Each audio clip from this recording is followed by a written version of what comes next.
Assalamualaikum. Selamat datang di channel Cerita Novika 2. Semoga hari ini teman-teman dalam keadaan sehat walafiat dan senantiasa diberikan kebahagiaan sepanjang hari.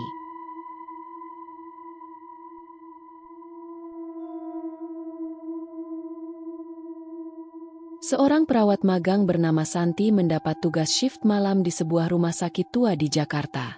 Namun, setiap kali ia melewati bangsal kosong di lantai 3, ia melihat sosok seorang suster berdiri diam di dalam kegelapan. Ketika Santi mulai menyelidiki, ia menemukan bahwa ada sejarah kelam yang tersembunyi di balik bangsal itu. Cerita seram ini pun dimulai.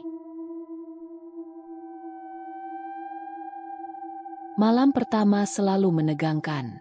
Santi, seorang perawat magang yang baru saja diterima di Rumah Sakit Bakti Medika, berdiri di depan cermin di ruang ganti, merapikan seragam putihnya.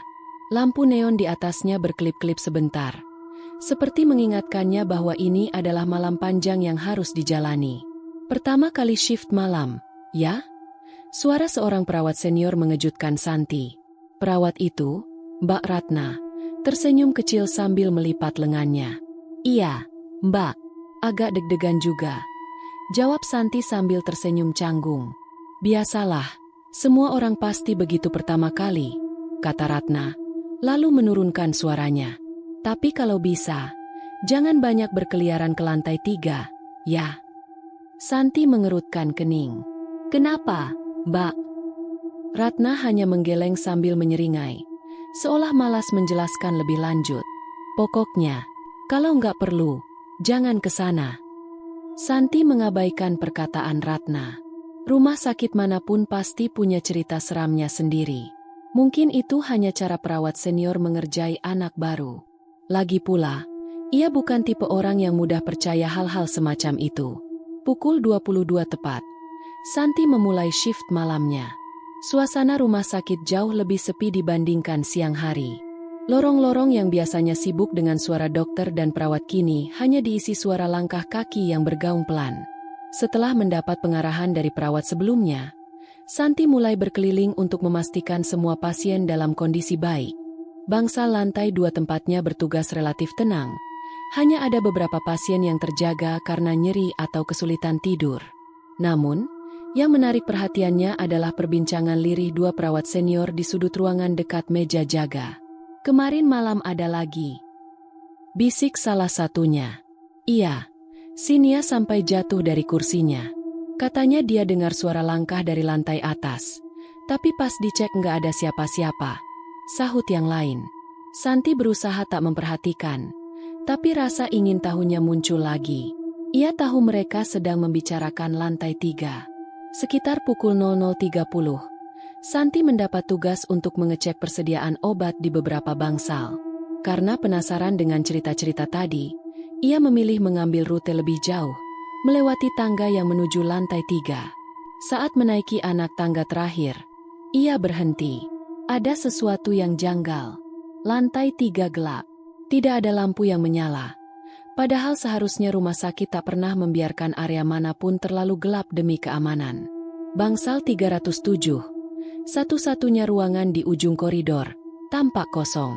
Pintu kacanya buram karena debu, menandakan ruangan itu jarang digunakan. Lalu, saat itulah Santi melihatnya. Seorang suster berdiri diam di dekat jendela ruangan itu. Santi langsung merasa bulu kuduknya meremang. Suster itu tidak bergerak sedikit pun, hanya berdiri membelakangi pintu dengan kepala sedikit tertunduk. Suster, panggil Santi pelan. Tak ada jawaban. Ia mencoba mendekat. Sepatu perawatnya berbunyi pelan di lantai, bergema di lorong yang sunyi. Suster, shift malam juga? Tanyanya lagi. Suster itu diam. Kini, Santi bisa melihat lebih jelas. Seragam yang dikenakan wanita itu tampak kuno, berbeda dari seragam suster yang biasa dipakai di rumah sakit ini. Warnanya juga lebih pudar, hampir seperti telah bertahun-tahun usang. Perasaan tak nyaman mulai merayap di benak Santi. Ia menelan ludah dan melangkah lebih dekat, berusaha melihat wajah suster itu. Namun, tepat saat ia berada hanya beberapa langkah dari pintu, lampu di lorong berkedip-kedip dengan cepat. Sekelebat perasaan buruk menghantamnya. Santi menoleh ke belakang sebentar, merasa ada sesuatu yang mengawasinya dari kegelapan. Saat ia kembali menatap ke depan, suster itu sudah menghilang. Pintu bangsal tetap tertutup. Tak ada tanda-tanda siapapun di dalamnya. Jantung Santi berdegup kencang. Ia buru-buru melangkah mundur dan kembali ke lantai 2. Mungkin ia hanya terlalu lelah. Atau mungkin, cerita tentang lantai 3 memang bukan sekadar rumor. Mata Santi masih sulit terpejam meski shift malamnya telah berakhir sejak 1 jam yang lalu. Ia berbaring di kasurnya, menatap langit-langit kamar kos dengan pikiran yang terus dipenuhi kejadian aneh di lantai 3. Suster itu, siapa? Kenapa bisa tiba-tiba menghilang? Santi menghela napas, memejamkan mata, lalu membuka lagi. Hatinya mengatakan bahwa ia tidak salah lihat. Itu bukan imajinasinya. Ia benar-benar melihat seorang suster berdiri di bangsal kosong itu.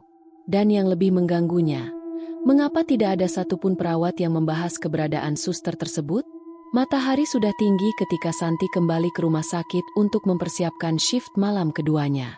Setelah mengganti pakaian dan menyiapkan peralatan, ia masuk ke ruang istirahat perawat untuk sarapan sebelum tugasnya dimulai.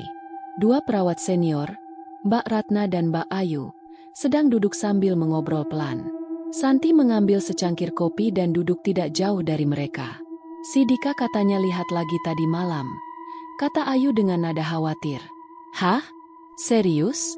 Jam berapa?" "Jam 2. Dia dengar suara langkah dari atas. Terus katanya sempat lihat bayangan di balik jendela bangsal kosong itu." Mbak Ratna merinding, lalu berbisik, "Mungkin dia masih di sana." Santi menegakkan punggungnya. Ini kesempatan yang tepat untuk bertanya langsung. "Mbak," katanya, menarik perhatian keduanya. "Aku juga lihat sesuatu tadi malam di lantai 3. Mbak Ratna dan Ayu saling berpandangan. "Siapa yang kamu lihat?" tanya Ayu dengan suara lebih pelan. "Aku nggak tahu namanya. Tapi dia pakai seragam suster, berdiri diam di bangsal kosong."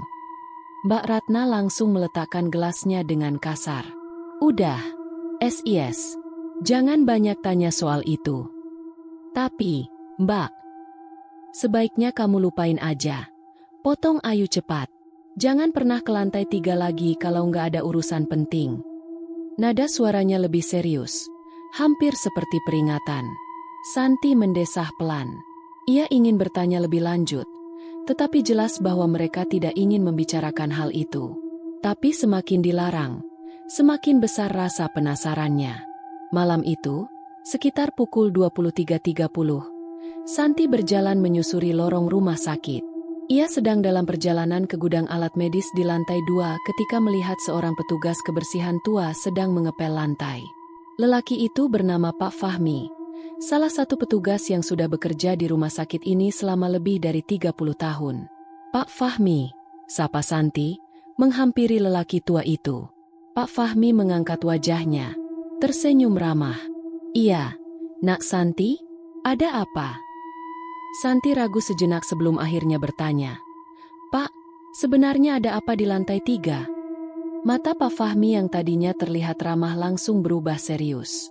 Ia menghela napas panjang, lalu melirik sekeliling mereka, seolah memastikan tidak ada orang lain yang mendengar. "Kamu lihat sesuatu tadi malam, ya?"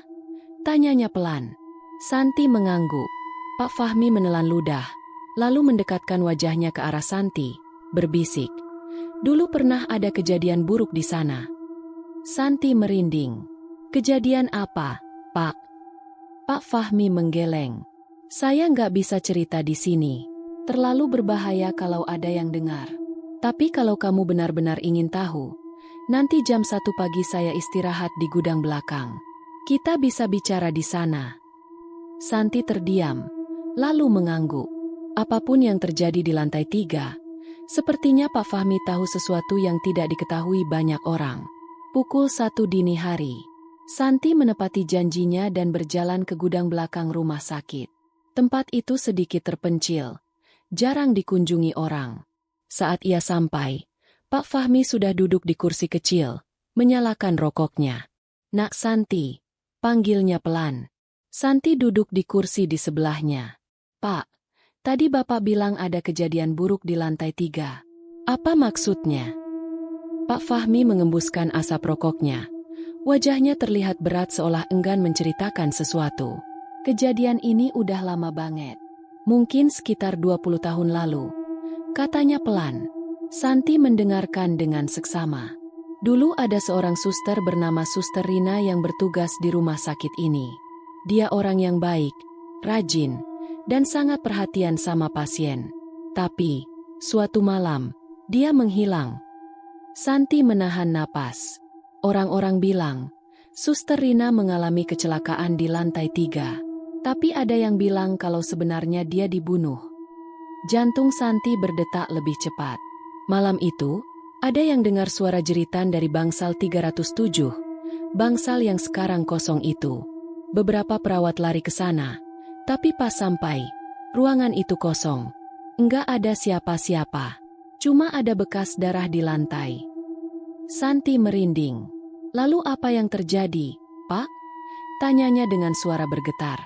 Pak Fahmi menatap Santi dengan mata tajam.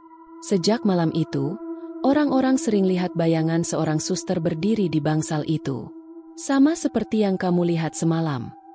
Santi merasa darahnya membeku. Suster Rina, dia masih ada di sana. Nak Santi, kata Pak Fahmi pelan.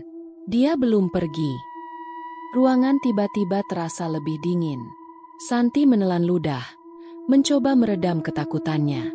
Tapi kenapa? Kalau memang dia meninggal di sana, kenapa dia masih ada? Pak Fahmi membuang sisa rokoknya ke tanah, lalu menatap Santi dengan sorot mata serius. Karena kematiannya belum terungkap. Santi merinding. Suster Rina enggak meninggal karena kecelakaan biasa. Aku yakin, ada seseorang yang menginginkan dia mati. Santi semakin yakin bahwa yang ia lihat tadi malam bukan hanya bayangan. Arwah Suster Rina masih ada di sana, dan sepertinya ingin sesuatu darinya. Setelah percakapannya dengan Pak Fahmi, Santi menjadi lebih waspada setiap kali melewati lorong rumah sakit. Kini, setiap kali ia bekerja shift malam, selalu ada perasaan aneh yang mengikuti. Perasaan seolah ada yang memperhatikannya dari kegelapan. Dan yang lebih mengganggu, setiap malam ia mulai mendengar suara-suara dari lantai 3. Awalnya hanya suara langkah kaki samar, terdengar seperti seseorang berjalan di atas langit-langit rumah sakit. Tapi semakin malam, suara itu semakin jelas. Tap, tap, tap. Seolah seseorang sedang mondar-mandir di atas. Kadang, suara itu berhenti tepat di atas kepala Santi, di titik yang pas berada di bawah bangsal 307. Lalu, ada bisikan, lirih, lembut, hampir seperti suara angin yang menyelinap masuk melalui celah jendela. Tapi rumah sakit ini tertutup rapat. Tidak ada angin di sini. Bisikan itu tidak selalu jelas. Hanya suara mendesis yang kadang terdengar seperti nama seseorang. Rina. Santi bergidik. Ia sudah berusaha mengabaikannya. Namun, semakin ia mencoba tidak peduli, suara itu semakin sering terdengar. Dan suatu malam, semuanya menjadi jauh lebih buruk. Pukul 2.15 dini hari. Rumah sakit begitu sepi. Santi sedang duduk di meja perawat, berusaha mengalihkan pikirannya dengan membaca jurnal medis. Semua pasien sudah terlelap. Hanya terdengar bunyi alat pemantau yang berdetak monoton di dalam ruangan. Tiba-tiba, hiks, hiks, hiks. Santi langsung mengangkat kepalanya. Itu suara tangisan. Pelan, seperti seseorang yang menangis tertahan di kejauhan. Ia menegakkan tubuhnya dan mencoba mendengarkan lebih jelas. Tangisan itu datang dari atas. Dari lantai 3. Santi menoleh ke arah tangga yang menuju ke atas. Lampu di lorong berkedip pelan, menciptakan bayangan aneh di dinding. Ia menelan ludah. Mungkin hanya suara pasien, pikirnya. Tapi, siapa yang bisa berada di lantai 3? Bukankah bangsal itu kosong? Lalu, suara lain terdengar. Suara seseorang yang berbicara, lemah dan putus asa. Tolong aku. Suara itu sangat jelas. Hanya 2 kata, tetapi membuat Santi merasa tubuhnya membeku. Seketika, seluruh rumah sakit terasa lebih dingin. Napasnya terasa berat. Rasa takut mulai menguasai pikirannya. Tetapi ada sesuatu yang lebih kuat dari ketakutan itu. Rasa penasaran. Jika yang dikatakan Pak Fahmi benar, bahwa Suster Rina tidak meninggal karena kecelakaan, mungkin arwahnya masih di sini karena ada sesuatu yang belum selesai. Dan sekarang, dia menangis, meminta tolong. Mungkin Santi bisa menemukan jawabannya. Santi berdiri dari kursinya. Ia melirik sekeliling. Rumah sakit begitu sunyi. Tidak ada perawat lain di meja jaga. Semua orang sudah berada di pos masing-masing atau sedang beristirahat. Jika ia ingin mencari tahu, ini adalah saat yang tepat. Santi berjalan menuju tangga. Semakin dekat ke lantai 3, semakin dingin udara di sekitarnya. Di tangga terakhir, ia berhenti. Lorong di lantai 3 gelap gulita. Tidak ada suara, tidak ada gerakan. Tapi Santi bisa merasakan sesuatu di sana. Jantungnya berdegup cepat. Ia mengambil napas dalam-dalam, lalu melangkah masuk. Lampu lorong berkedip-kedip. Udara terasa berat, seperti ada sesuatu yang menyelimuti seluruh ruangan. Perlahan, ia berjalan mendekati bangsal 307. Pintu kaca buramnya masih tertutup. Tapi kali ini, ada bekas telapak tangan di kaca tersebut. Seperti seseorang yang menempelkan tangannya dengan keras di sana. Santi menggigit bibir. Ia mengangkat tangannya, bersiap untuk menyentuh gagang pintu. Tapi sebelum ia bisa melakukannya, klek! Pintu itu terbuka sendiri. Ruangan itu kosong, gelap dan dingin, seperti sudah lama tidak dihuni. Tapi Santi bisa merasakan sesuatu di dalamnya. Langkahnya terasa berat saat ia masuk ke dalam. Tangannya meraba dinding, mencari saklar lampu. Klik! Lampu menyala, redup dan berkelip-kelip. Ruangan itu berdebu, dengan beberapa tempat tidur yang masih tersusun rapi. Sepertinya ini dulu adalah bangsal biasa, tetapi kemudian ditinggalkan. Santi berjalan lebih jauh ke dalam. Di sudut ruangan, ada sesuatu yang menarik perhatiannya. Sebuah lemari besi tua. Seolah ada sesuatu yang mengarahkannya. Santi melangkah mendekati lemari itu. Tangannya bergetar saat meraih pegangan pintunya. Ia menarik napas dalam-dalam, lalu membukanya. Di dalam lemari itu, terdapat sebuah buku jurnal. Santi mengernyit. Perlahan, ia mengambilnya dan meniup debu yang menempel di sampulnya. Nama yang tertulis di halaman pertama membuatnya merinding. Jurnal Harian Suster Rina. Santi menelan ludah. Tangannya sedikit gemetar saat ia membuka halaman pertama. Tulisan tangan itu terlihat rapi, meskipun kertasnya sudah menguning. Aku merasa ada yang aneh dengan lantai 3 rumah sakit ini. Malam-malam, aku sering mendengar suara langkah kaki, tetapi saat aku mengecek, tidak ada siapa-siapa. Santi merasakan darahnya berdesir. Suster Rina juga mengalami hal yang sama. Ia melanjutkan membaca. Aku curiga seseorang telah melakukan sesuatu yang buruk di sini. Aku menemukan catatan pasien yang tidak pernah tercatat dalam sistem rumah sakit. Tapi saat aku bertanya kepada dokter kepala, aku malah diperingatkan untuk tidak ikut campur. Santi mengerutkan kening. Apa maksudnya? Pasien yang tidak tercatat? Tapi sebelum ia bisa membaca lebih jauh, bra! Sebuah suara keras membuatnya melompat ketakutan. Pintu bangsal tertutup sendiri dengan keras. Lampu di dalam ruangan mulai berkedip-kedip dengan cepat. Santi merasakan hawa dingin menyelimuti tubuhnya. Lalu, dari balik bayangan, sesuatu bergerak. Santi menahan napas. Matanya terpaku ke satu titik di ujung ruangan. Seorang wanita berdiri di sana. Bajunya adalah seragam suster, sama seperti yang Santi lihat malam itu. Wajahnya pucat, matanya kosong, dan dari bibirnya terdengar suara lirih. Tolong aku. Santi tersentak. Suster Rina, dia ada di sini, dan dia ingin sesuatu darinya. Jantung Santi berdegup kencang. Suster itu masih berdiri di sudut ruangan. Wajahnya tertutup bayangan. Tubuhnya sedikit bergoyang seolah tertiup angin yang tidak ada. Tolong aku. Suara itu bergema di dalam kepala Santi, menggetarkan jiwanya lebih dari sekadar ketakutan. Ada rasa pilu yang mendalam dalam suara tersebut, bukan hanya jeritan dari dunia lain, tetapi sebuah permohonan. Santi merasakan tenggorokannya kering. Mulutnya ingin bergerak untuk bertanya, tapi ketakutannya lebih besar. Tiba-tiba, lampu di ruangan berkedip lebih cepat. Bayangan suster itu mulai bergerak.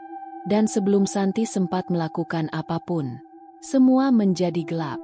Santi terbangun dengan tubuh gemetar. Ia mendapati dirinya sudah berada di ruang istirahat perawat, berbaring di atas sofa kecil dengan selimut tipis menutupi tubuhnya. Santi, udah bangun." Suara lembut membuatnya tersentak. Di sampingnya, Mbak Ratna menatapnya dengan khawatir. "Kamu tadi pingsan di dekat tangga lantai 2. Kami nemuin kamu tergeletak di sana pas ganti shift." Santi mengerjapkan matanya. Pikirannya berusaha menyusun ulang ingatan. Ia yakin tadi malam ia berada di dalam bangsal 307, melihat sosok Suster Rina. Tapi, kenapa sekarang ia ada di sini? "Apa yang kamu lakukan di lantai 3, Santi?" tanya Mbak Ratna serius. Santi menelan ludah. Ia tahu para perawat di rumah sakit ini tidak ingin membahas lantai 3. Tapi ia tidak bisa lagi berpura-pura tidak terjadi apa-apa. "Mbak," katanya pelan, "aku lihat sesuatu di sana. Aku lihat seorang suster." Mbak Ratna menghela napas panjang. "Suster Rina?" Santi langsung menatapnya. "Mbak tahu soal dia?" Mbak Ratna terdiam, lalu menunduk, seolah sedang berpikir apakah ia harus menceritakan sesuatu atau tidak. "Lupakan saja," katanya akhirnya. "Lantai 3 itu terkutuk. Kamu nggak boleh ke sana lagi, Santi. Kalau kamu nekat, kamu bisa kena sial." "Lalu kenapa tidak ada yang membicarakan ini? Kenapa kalian semua bertindak seperti ini hanya rumor biasa?" Mbak Ratna menatapnya lekat-lekat. Karena yang dulu-dulu pernah mencoba mencari tahu, semuanya kena musibah. Santi menggigit bibirnya. Tapi bagi Santi, ini bukan hanya soal takut atau tidak. Ini bukan hanya cerita hantu biasa. Suster Rina meminta tolong, dan Santi tidak bisa mengabaikannya. Malam berikutnya, setelah memastikan semua pasien dalam keadaan baik, Santi menyelinap ke ruang arsip rumah sakit. Ia tahu bahwa rumah sakit ini sudah berdiri sejak puluhan tahun yang lalu.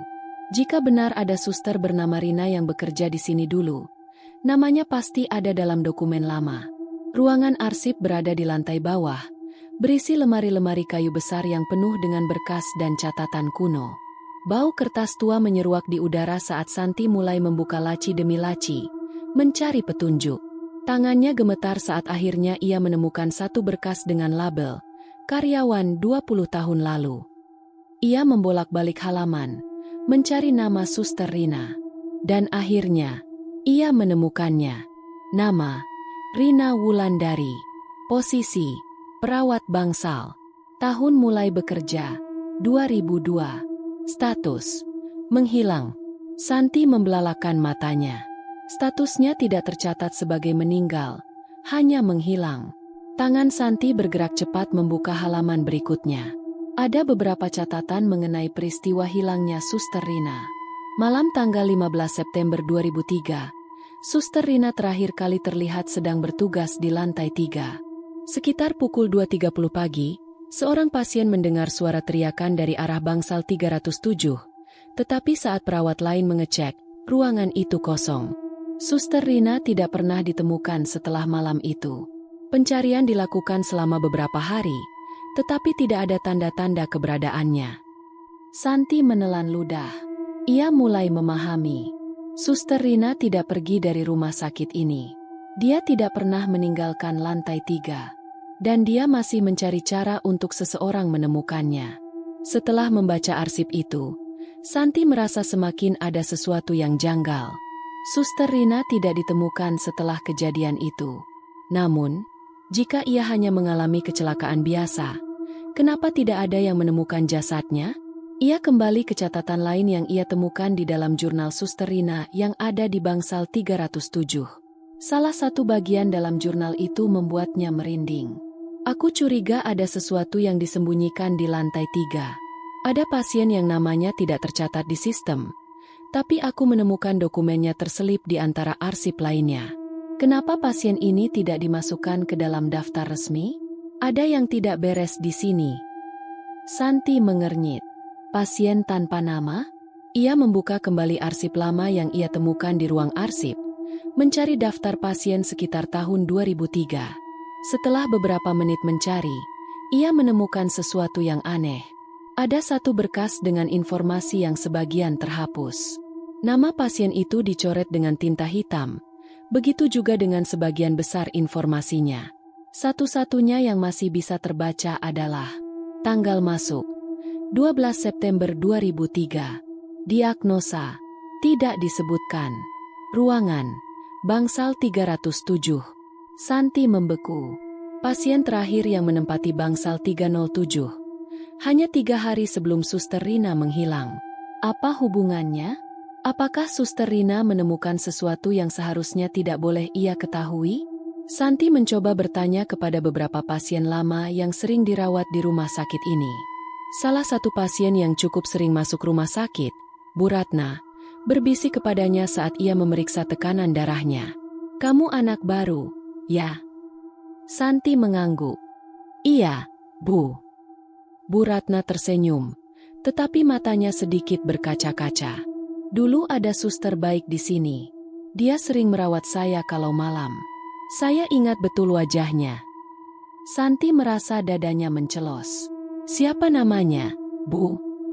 "Suster Rina." Napas Santi tercekat.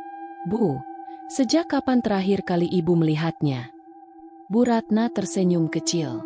"Minggu lalu." Santi langsung merinding. "Minggu lalu?" "Iya," katanya sambil tertawa pelan. "Dia berdiri di lorong depan kamar saya. Saya panggil, tapi dia tidak menjawab. Hanya menatap saya. Wajahnya sedih sekali." Santi merasa kakinya lemas. Suster Rina masih ada di sini, dan dia masih menunggu seseorang menemukan kebenaran tentangnya. Sejak menemukan jurnal Suster Rina dan arsip pasien misterius di ruang arsip, Santi semakin yakin bahwa ada sesuatu yang disembunyikan di rumah sakit ini. Suster Rina tidak sekadar menghilang, ada kebenaran yang belum terungkap. Namun, semakin ia berusaha mencari jawaban, semakin banyak peringatan yang ia dapatkan. Malam setelah berbicara dengan Bu Ratna, seorang pasien yang mengaku melihat Suster Rina seminggu yang lalu, Santi merasakan sesuatu yang tidak biasa. Saat ia melewati lorong rumah sakit, tiba-tiba lampu di atasnya berkedip-kedip. Seketika udara menjadi lebih dingin. Dan kemudian, ia mendengar suara yang familiar. Suara langkah kaki dari lantai 3. Tap, tap, tap. Santi berhenti di tengah lorong. Jantungnya berdegup kencang. Ia menoleh ke arah tangga yang menuju lantai 3. Sekilas, ia melihat sesuatu di atas sana. Siluet seseorang berdiri diam, menatapnya dari kegelapan. Santi merasa tubuhnya merinding. Ia menatap sosok itu dengan napas tercekat. Lalu, sebelum ia sempat bereaksi, sosok itu berbalik dan menghilang ke dalam lorong lantai 3. Dan saat itulah, Santi tahu, ia harus kembali ke sana. Pukul 2 dini hari, setelah memastikan semua pasien dalam keadaan baik dan rekan-rekannya tidak memperhatikan, Santi kembali menyelinap ke ruang arsip. Ia harus mencari lebih banyak petunjuk. Ia mengambil kembali berkas lama yang pernah ia baca. Namun kali ini, saat ia mengangkat tumpukan kertas yang menutupi bagian bawah laci, matanya menangkap sesuatu. Sebuah kunci tua, berkarat dan terlihat usang, tergeletak di sana. Di gantungan kuncinya, ada tulisan yang membuat jantung Santi berdebar. Bangsal 307. Santi langsung menggenggam kunci itu erat. Kenapa ada kunci ini di sini? Kenapa disimpan di antara arsip lama? Seakan sudah disembunyikan agar tidak ada yang menemukannya? Semua pertanyaan itu bercampur di benaknya. Tetapi satu hal yang jelas, ia harus membuka pintu itu. Sebelum bertindak lebih jauh, Santi merasa perlu bertanya kepada seseorang yang mungkin tahu lebih banyak. Ia langsung menuju ruang dokter kepala, Dr. Herman, seorang pria parubaya dengan wajah keras dan tatapan tajam. Pagi itu, ketika ia menemui Dr. Herman di kantornya, ia langsung mengeluarkan kunci tersebut dan meletakkannya di meja. "Dok, saya ingin bertanya tentang ini," kata Santi hati-hati. Dr. Herman yang tadinya sibuk membaca berkas tiba-tiba menegang.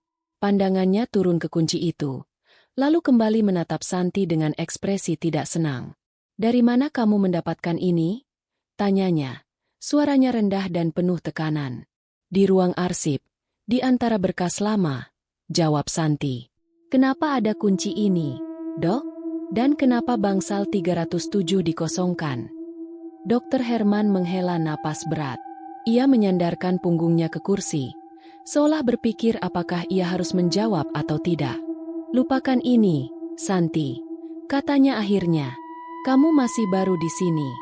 Jangan ikut campur urusan yang bukan urusanmu." "Tapi, Dok, saya tidak ingin ada staf saya yang menggali masa lalu rumah sakit ini," potongnya tajam. "Ada alasan kenapa bangsal itu dikunci. Jika kamu masih ingin bekerja di sini, jangan macam-macam." Santi terdiam. Dokter kepala ini menyembunyikan sesuatu. Tapi apa? Apa yang sebenarnya terjadi di bangsal itu? Dan kenapa ia tidak ingin siapapun tahu?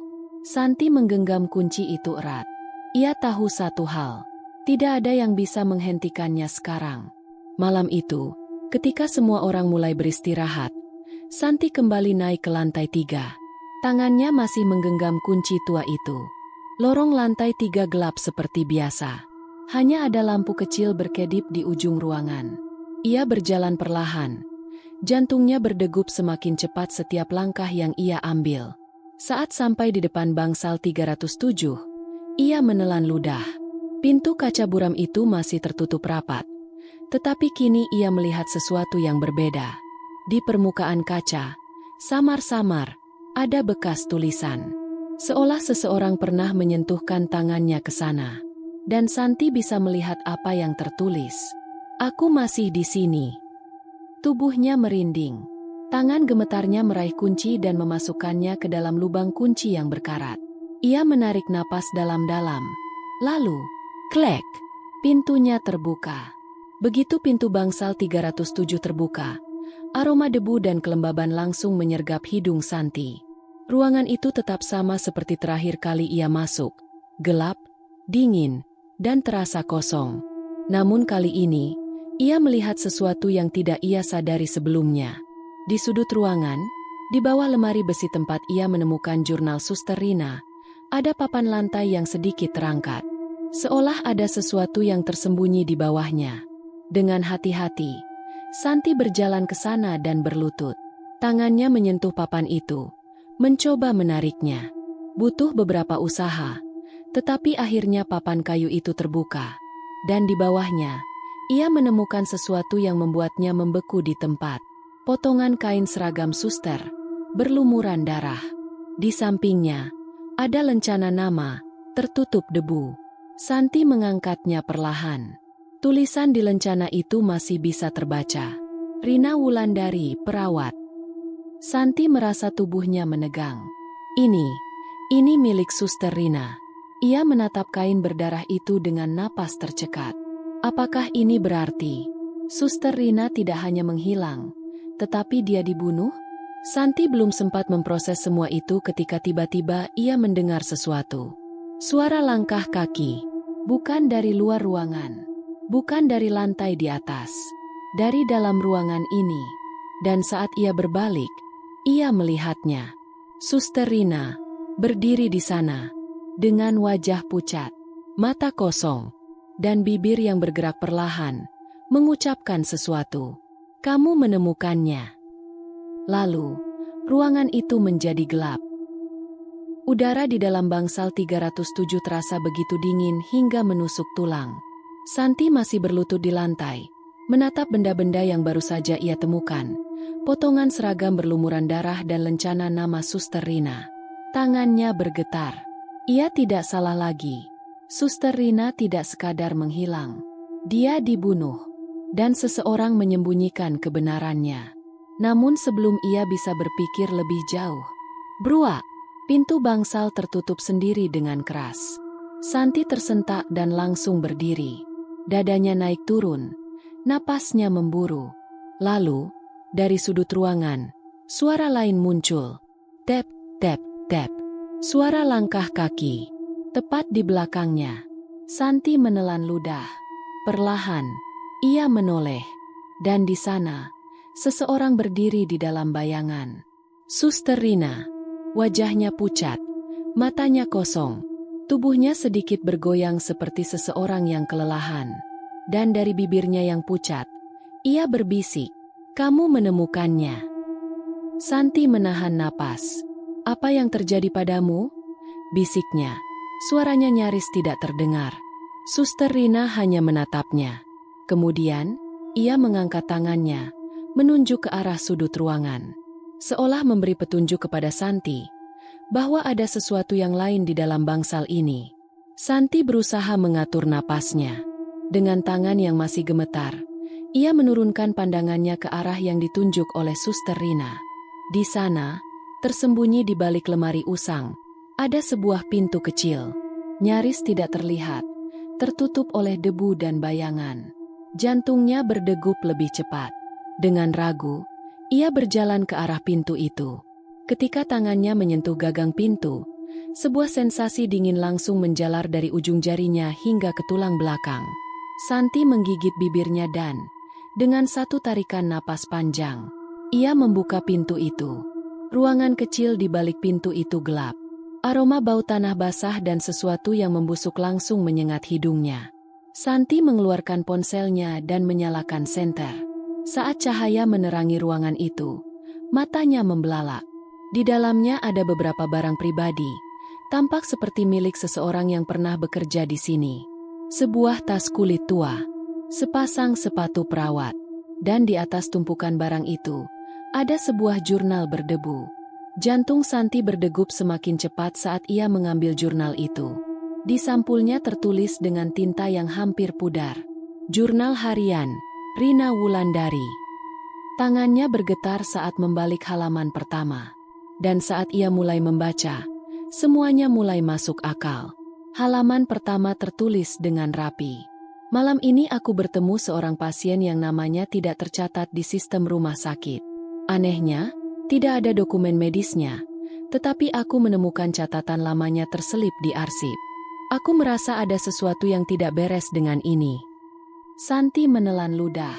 Halaman berikutnya tertulis lebih buru-buru, seolah ditulis dalam keadaan cemas. "Aku baru saja menemukan sesuatu yang mengejutkan. Pasien ini sebenarnya sudah dinyatakan meninggal. Tapi kenapa ada laporan bahwa ia masih menerima obat-obatan? Aku merasa ada yang mencoba menutupi sesuatu." Lalu, semakin lama, tulisan itu semakin berantakan. Seolah penulisnya semakin panik. "Aku melihat sesuatu yang seharusnya tidak kulihat. Aku mendengar percakapan antara dokter kepala dan seseorang di ruangannya. Mereka berbicara tentang pasien itu, dan bahwa aku harus diam. Aku takut. Aku ingin melaporkannya. Tapi, bagaimana jika aku juga ikut dihilangkan?" Halaman terakhir membuat tenggorokan Santi tercekat. "Aku mendengar suara di lorong. Aku rasa ada yang mengikutiku. Aku harus menyembunyikan jurnal ini. Jika aku tidak kembali, seseorang harus menemukannya. Aku takut. Aku takut." Santi membalik halaman berikutnya, tapi kosong. Tidak ada lagi yang tertulis. Dan sekarang ia tahu kenapa. Karena setelah itu, Suster Rina tidak pernah kembali. Santi menutup jurnal itu dengan tangan yang berkeringat. Suster Rina dibunuh. Ia mengetahui sesuatu yang seharusnya tidak ia ketahui, dan seseorang di rumah sakit ini membungkamnya untuk selamanya. Dan kini, setelah bertahun-tahun, arwahnya masih terjebak di sini, menunggu seseorang untuk menemukan kebenaran. Santi menarik napas dalam-dalam, mencoba meredakan kepanikannya. Namun sebelum ia bisa berpikir lebih jauh, klek! Sebuah suara membuatnya tersentak. Ia menoleh ke arah pintu bangsal, dan matanya membelalak. Pintu itu mulai menutup sendiri. Santi langsung berlari ke pintu. Namun terlambat. Brak! Pintu tertutup dengan keras. Dan kuncinya berputar sendiri. Ia terkunci di dalam. Jantungnya berdebar kencang. Ia mencoba menarik gagang pintu, tapi tidak bergerak. Lalu, suara itu datang lagi. Tap, tap, tap. Langkah kaki semakin mendekat. Seseorang ada di luar pintu. Santi mundur. Punggungnya menempel ke dinding. Napasnya terengah-engah. Kemudian, seseorang mengetuk pintu. Perlahan. Tok, tok, tok. Santi menahan napas. Siapa di luar sana? Apakah arwah Suster Rina?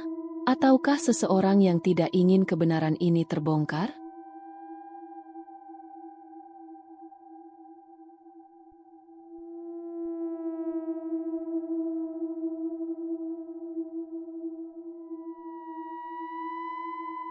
Tok, tok, tok. Santi berdiri terpaku. Pintu bangsal 307 terkunci. Dan seseorang ada di luar. Atau sesuatu. Ketukan itu terus terdengar. Semakin keras. Tok, tok, tok. Lalu, hening.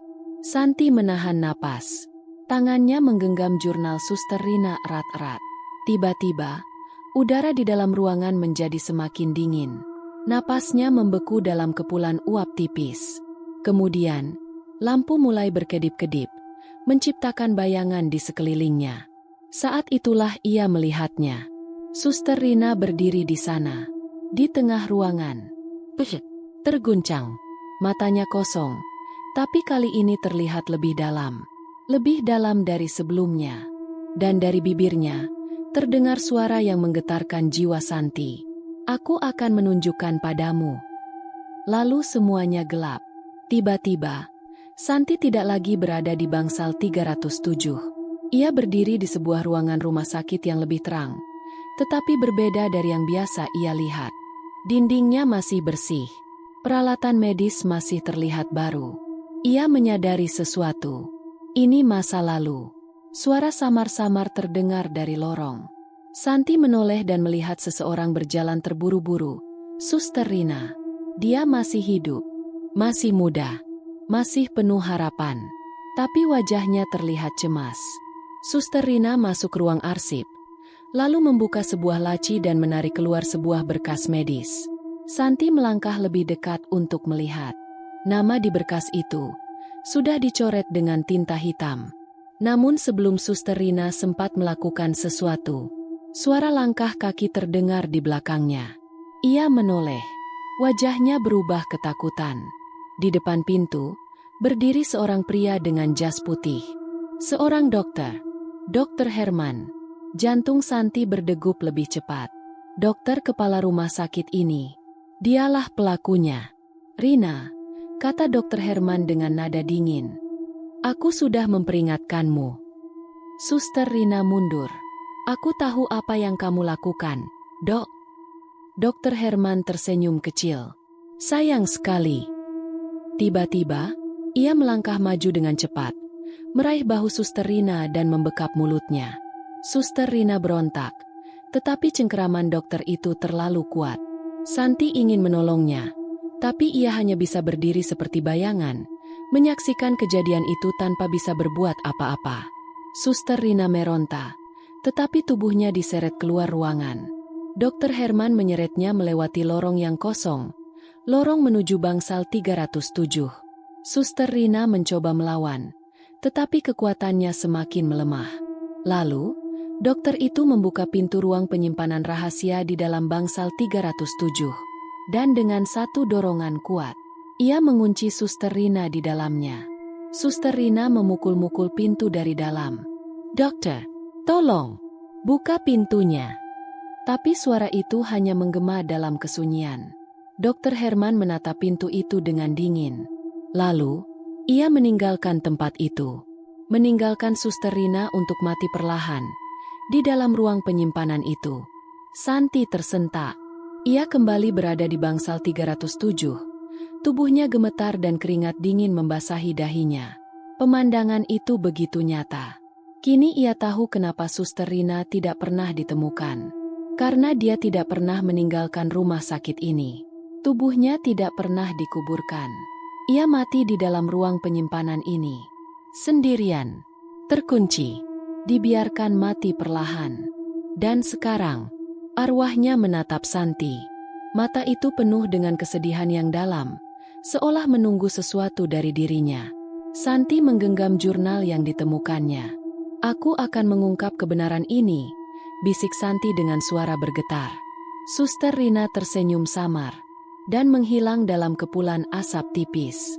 Pagi harinya, Santi langsung menuju kantor polisi dengan membawa jurnal Suster Rina dan bukti yang ia temukan. Ia menceritakan semuanya, tentang misteri hilangnya Suster Rina, tentang pasien yang datanya dihapus, dan tentang keterlibatan Dr. Herman. Polisi langsung membuka penyelidikan. Mereka menggali ulang kasus Suster Rina dan menemukan tulang belulang di balik lantai penyimpanan bangsal 307. Tes forensik mengonfirmasi bahwa itu adalah tulang milik Rina Wulandari. Setelah 20 tahun, akhirnya kebenaran terungkap. Dr. Herman ditangkap. Setelah diinterogasi, akhirnya ia mengakui kejahatannya. Dulu, ia melakukan malapraktik pada seorang pasien kaya yang akhirnya meninggal. Untuk menutupi kesalahannya, ia memalsukan catatan medis pasien itu. Namun, Suster Rina menemukan kejanggalan dan berusaha mengungkapnya. Jadi, untuk membungkamnya, Dr. Herman mengunci Rina di dalam ruang penyimpanan di bangsal 307, meninggalkannya untuk mati. Kasus ini akhirnya terbongkar di berita nasional, dan nama Suster Rina dibersihkan dari segala rumor dan cerita seram.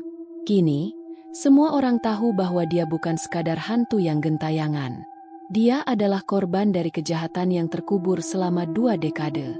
Setelah Dr. Herman ditangkap, suasana di lantai 3 mulai berubah. Kini, setiap kali Santi melewati lorong rumah sakit, tidak ada lagi suara langkah kaki.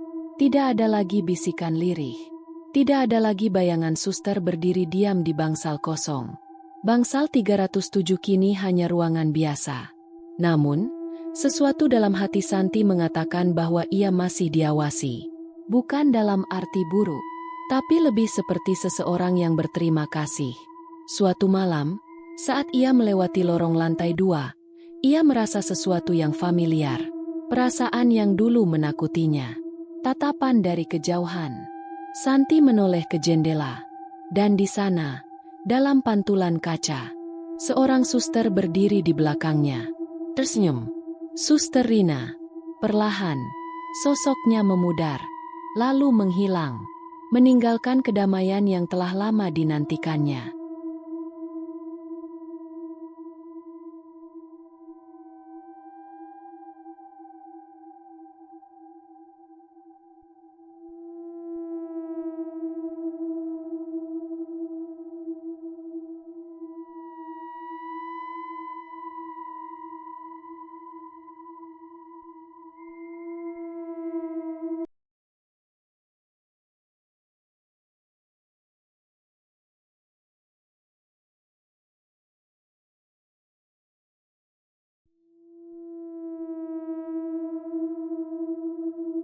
Demikian cerita hari ini. Semoga teman-teman dapat terhibur dan dapat mengambil hikmah kebaikan isi di dalamnya. Jangan lupa juga bagikan cerita ini kepada teman-teman yang lain agar mereka juga bisa mendapatkan hiburan yang sama. Mohon maaf apabila ada kesalahan kata dan ucapan kami dalam membacakan cerita ini. Terima kasih dan wassalamualaikum.